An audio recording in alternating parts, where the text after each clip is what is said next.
Bonsoir, bienvenue dans cette édition du Journal des Sports. Ravi de vous retrouver une nouvelle fois en votre compagnie. Vous le savez, l'actualité de ce week-end, c'était la finale de la Coupe du Monde de rugby. La France affrontait les All Blacks sur leur terrain en Nouvelle-Zélande hier matin, heure française.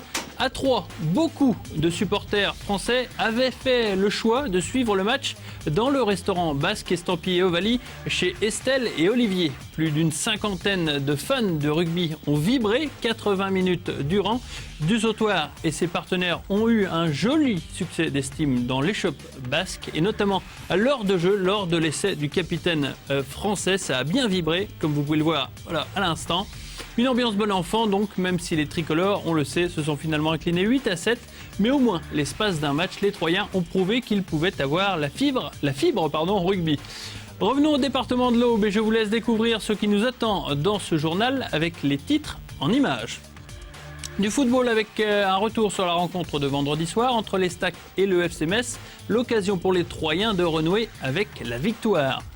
Gros choc au basket avec la rencontre BCSA Haguenau. Vous verrez qui est sorti vainqueur de ce duel d'invaincus. Et puis enfin, nous terminerons ce journal par du tennis de table avec la rencontre entre Remilly et Neuve-Maison. Victoire obligatoire pour les Auboises pour croire encore au maintien.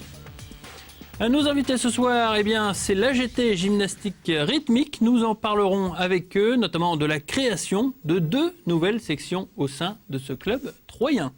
Mais avant de parler gym rythmique, parlons football pour savoir si justement les Troyens avaient gardé le rythme à domicile au stade de l'Aube. Invaincu jusque-là, Jean-Marc Furlan et ses hommes ne risquaient pas grand-chose, il est vrai, face à une formation alignant 4 défaites d'affilée. Confirmation en images.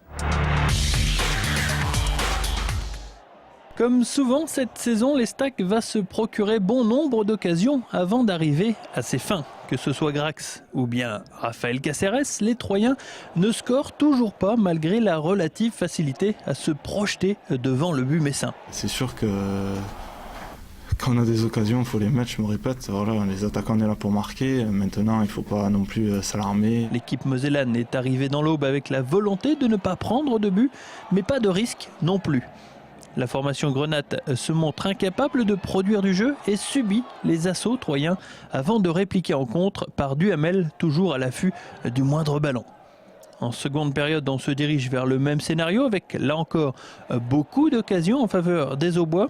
Il faudra attendre l'heure de jeu pour voir une concrétisation de la poussée troyenne.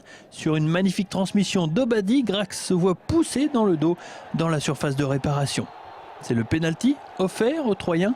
Il est transformé par Marcos qui ne tremble pas pour offrir la 4e victoire de la saison à ses partenaires. Il faut passer un bloc de 10 joueurs. Et là, c'était compliqué. Alors, si on n'arrive pas à claquer un but dans les premiers quarts d'heure, première demi-heure pour que l'adversaire se libère et se lâche,